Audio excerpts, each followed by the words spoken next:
কলেজের ছাত্রছাত্রী আছো, তোমাদের জন্য আজকের ভিডিওটা খুবই গুরুত্বপূর্ণ। আজকে দুটি গুরুত্বপূর্ণ বিষয় নিয়ে আলোচনা করব। এক নম্বর বিষয়, তোমরা স্ক্রিনের ওপরে একটা নোটিশ দেখতে পাচ্ছ, এই নোটিশের বিষয়বস্তু নিয়ে আলোচনা করব। এই নোটিশটা এপ্রিল মাসের 1 তারিখে ক্যালকাটা ইউনিভার্সিটির অফিসিয়াল ওয়েবসাইটে পাবলিশ করা হয়েছে এবং এই নোটিশের বিষয়বস্তু হচ্ছে রিঅ্যাডমিশন, অর্থাৎ তোমরা যারা পুনরায় কোর্স চেঞ্জ করে বা স্ট্রিম চেঞ্জ করে রিঅ্যাডমিশন নিতে চাইছো, তোমাদের প্রক্রিয়া কী আছে সেটা নিয়ে বিস্তারিত আলোচনা করব। দ্বিতীয় গুরুত্বপূর্ণ বিষয়, তোমরা বিভিন্ন মাধ্যম থেকে, বিভিন্ন নিউজ পোর্টাল বা বিভিন্ন মাধ্যম বা কলেজের শিক্ষক শিক্ষিকাদের কাছ থেকে একটা বিষয় শুনতে পাচ্ছ, স্পেশাল সাপ্লিমেন্টারি পরীক্ষা। এই স্পেশাল সাপ্লিমেন্টারি পরীক্ষা কখন দিতে পারবে? এখনও শুরু হয়নি অফিসিয়ালভাবে।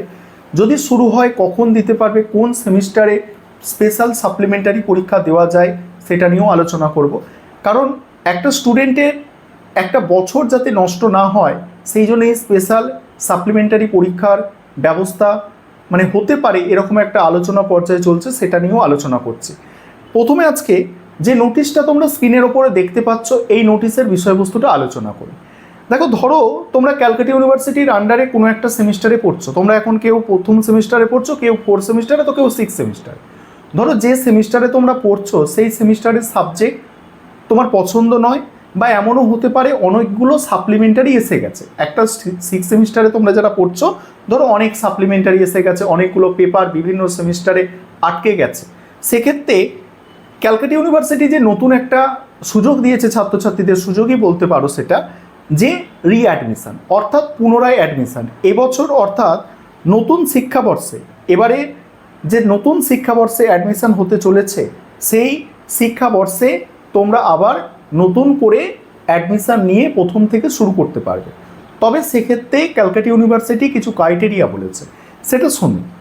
যেমন প্রথম 1 নম্বর, কোর্স এবং সাবজেক্ট কম্বিনেশান পরিবর্তন করে ভর্তি। তোমরা যারা কোর্স এবং সাবজেক্ট কম্বিনেশান পরিবর্তন করে ভর্তি হতে চাইছো, কি বলা হচ্ছে, যদি কোনো ছাত্রছাত্রী আগে রেজিস্ট্রেশন করার পর পুনরায় অনলাইনে নতুন করে ভর্তি হয় এবং নিজের আগের কোর্স বা সাবজেক্ট কম্বিনেশান পুরোপুরি বদলে ফেলে, অর্থাৎ আগে তুমি অন্য সাবজেক্ট নিয়েছিলে, এখন নতুন করে যে অ্যাডমিশান নিচ্ছ সেখানে যদি পুরোপুরি বদলে ফেলে, অন্য সাবজেক্ট নাও, তবে বিশ্ববিদ্যালয় তাকে নতুনভাবে শুরু করার সুযোগ দেবে এবং এক্ষেত্রে তার পুরনো এনরোলমেন্ট বাতিল করে নতুন এনরোলমেন্ট দেওয়া হবে এবং সে এই নতুন ভর্তির বছর থেকে কোর্স শেষ করার জন্য টানা 7 বছর সময় পাবে।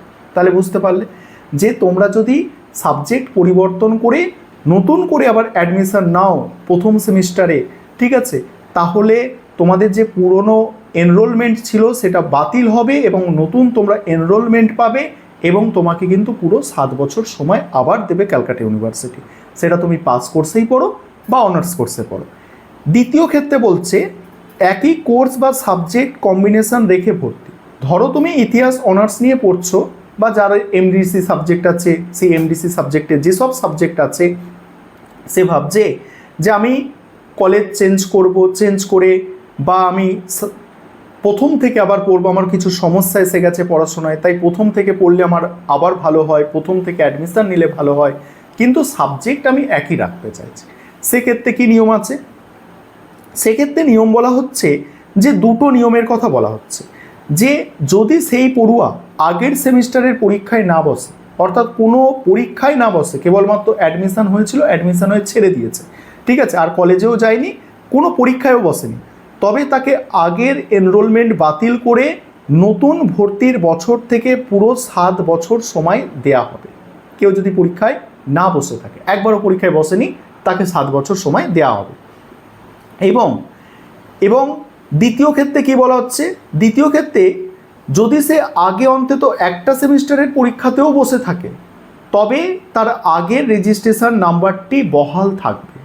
অর্থাৎ তুমি ধরো আগে পরীক্ষা দিয়েছো, ধরো একটা পেপারে সাপ্লি হোক যাই হোক পরীক্ষা দিয়েছো, তাহলে কি হবে, তাহলে আগের যে রেজিস্ট্রেশন সেই রেজিস্ট্রেশন বহাল থাকবে এবং সে কিন্তু পুরো 7 বছর পাবে না। ধরো 4th সেমিস্টারে কোনো ছাত্রছাত্রী ছেড়ে দিল কলেজ, ছেড়ে দিয়ে প্রথম সেমিস্টারে ভর্তি হয়ে গেল, 4 সেমিস্টার পর্যন্ত সে কি 2 বছর তো পড়ে নিয়েছে অলরেডি, কিন্তু সে আর 7 বছর সময় পাবে না, কারণ পরীক্ষা দিয়েছে সে। আর বাকি থাকে কত, 7 বছর থেকে 2 বছর বাদ গেলে 5 বছর সময় বাকি থাকে, সেই 5টা বছর সময় পাবে। এই গুরুত্বপূর্ণ নোটিশটা ক্যালকাটা ইউনিভার্সিটির অফিসিয়াল ওয়েবসাইটে পোস্ট করা হয়েছে, তোমরা যদি একটু সার্চ করো পেয়ে যাবে, ঠিক আছে। আর একটা জিনিস মাথায় রাখবে, যে নোটিশগুলো অফিসিয়াল নোটিশ সেগুলো তোমাদের সবসময় বলে দেওয়া হয়, কোনো ফেক নোটিশ আলোচনা করা হয় না, আর হবেও না ভবিষ্যতে, ঠিক আছে। এবারে দ্বিতীয় গুরুত্বপূর্ণ বিষয়, যে স্পেশাল সাপ্লিমেন্টারি পরীক্ষা। এই স্পেশাল সাপ্লিমেন্টারি পরীক্ষা কি? স্পেশাল সাপ্লিমেন্টারি পরীক্ষা হচ্ছে, ধরো এটা আগে বলি কোন সেমিস্টারের জন্য প্রযোজ্য হতে চলেছে, অর্থাৎ কোন সেমিস্টারের জন্য কার্যকর হতে চলেছে। এটা হচ্ছে পঞ্চম সেমিস্টারের জন্য কার্যকর হতে চলেছে। কেন হতে চলেছে? সাম্প্রতিক প্রকাশিত পঞ্চম সেমিস্টার ফলাফল দেখা গেছে যে বহু ছাত্রছাত্রী তাদের মেজর সাবজেক্টগুলো পাস করেছে, কিন্তু মাইনর সাবজেক্টে সাপ্লি পেয়েছে। সাধারণ নিয়ম অনুযায়ী এই সাপ্লি পরীক্ষা পরের বছর পুনরায় পঞ্চম সেমিস্টারের ছাত্রছাত্রীদের সঙ্গে দেওয়ার কথা, কিন্তু এর ফলে এই পরীক্ষার্থীদের একটি গোটা শিক্ষাবর্ষ নষ্ট হয়ে যাওয়ার আশঙ্কা। এবারে এখানে বিভিন্ন নামিদামি কলেজের অধ্যক্ষরা কি করেছে, ছাত্রছাত্রীদের এই বিপদের কথা মাথায় রেখে এবং তাদের ভবিষ্যতের স্বার্থে কলকাতার একাধিক কলেজের অধ্যক্ষরা একজোট হয়ে কলকাতা বিশ্ববিদ্যালয়ের উপাচার্যের দ্বারস্থ হয়েছেন এবং তারা জোরালো আবেদন জানিয়েছেন যাতে একটি বিশেষ বা স্পেশাল সাপ্লিমেন্টারি পরীক্ষার ব্যবস্থা করা যায় এবং সেটা আগামী ষষ্ঠ সেমিস্টারের পরীক্ষার সঙ্গে একই, মানে এই পঞ্চম সেমিস্টারের স্পেশাল সাপ্লিমেন্টারি পরীক্ষা নেওয়ার ব্যবস্থা করা যায়। অর্থাৎ ষষ্ঠ সেমিস্টারের যখন পরীক্ষা হচ্ছে 6 সেমিস্টারে, তার পরেই যাতে, মানে 6 সেমিস্টারের পরীক্ষা শেষ হলো তার আগে বা পরে যাতে পরীক্ষার ব্যবস্থা করা যায় সেরকম আবেদন জানিয়েছে বিভিন্ন কলেজের অধ্যক্ষরা। এবং কিন্তু এখনও চূড়ান্ত সিদ্ধান্ত আসেনি। বিশ্ববিদ্যালয় কর্তৃপক্ষের অধ্যক্ষদের এই যৌক্তিক দাবি অত্যন্ত গুরুত্ব সহকারে বিবেচনা করেছেন বলে খবর পাওয়া গেছে, এবং যদিও এখনও পর্যন্ত বিশ্ববিদ্যালয়ের অফিসিয়াল ওয়েবসাইটে এই বিষয়ে কোনো চূড়ান্ত নোটিশ প্রকাশিত হয়নি। তাই তোমরা যারা জানতে চেয়েছিলে যে স্পেশাল সাপ্লিমেন্টারি কি চালু হবে বা এটা হতে পারে, যে খবরটা তোমাদের কাছে গেছে বা যেখান থেকে তোমরা পেয়েছো বা বিভিন্ন ছাত্রছাত্রীরা তোমরা কলেজের শিক্ষক শিক্ষিকাদের কাছ থেকে জেনেছো যে স্পেশাল সাপ্লিমেন্টারির একটা ব্যবস্থা হলেও হতে পারে। তবে দেখো, এটা এখনও আলোচনা পর্যায়ে, এটা এখনও কার্যকর হয়নি। তবে কার্যকর হওয়ার সম্ভাবনা বেশি, যখন এতগুলো কলেজের অধ্যক্ষরা আবেদন জানিয়েছে সেটা কার্যকর হতেও পারে। আগেও দেখা গেছে যে অনেক পুরনো সিলেবাস, অর্থাৎ যারা মানে সিবিসিএস সিলেবাসে পড়াশোনা করেছে, তার আগের সিলেবাসেও যারা পড়াশোনা করেছে তাদের একবার পরীক্ষা দেওয়ার সুযোগ দেওয়া হয়েছিল। প্রায় 7-8 থেকে 9 বছর আগের মানে শিক্ষাবর্ষের ছাত্রছাত্রীরা একবার সাপ্লিমেন্টারি পরীক্ষার সুযোগ পেয়েছিল গতবার। এইভাবে এটাও কার্যকর হলেও হতে পারে, তবে এটা এখনও আলোচনা পর্যায়ে। এটা কিন্তু কোনো অফিসিয়াল নোটিশের তথ্য নয়, এটা বিভিন্ন নিউজ পোর্টাল থেকে যে তথ্যটা জোগাড় করা গেছে বা কালেক্ট করা গেছে সেটাই তোমাদের আমি জানালাম, কারণ তোমরা অনেকে এই বিষয়টা জানতে চাইছিলে। এখানে তোমাদের বলি, 6 সেমিস্টারে যে পড়াটা আছে, তোমাদের যে সিলেবাস আছে সেটা যত তাড়াতাড়ি পারো কমপ্লিট করো। যদি স্পেশাল সাপ্লিমেন্টারি পরীক্ষার সুযোগ পাও তাহলে তো তার জন্য পড়তে হবে তোমাদের।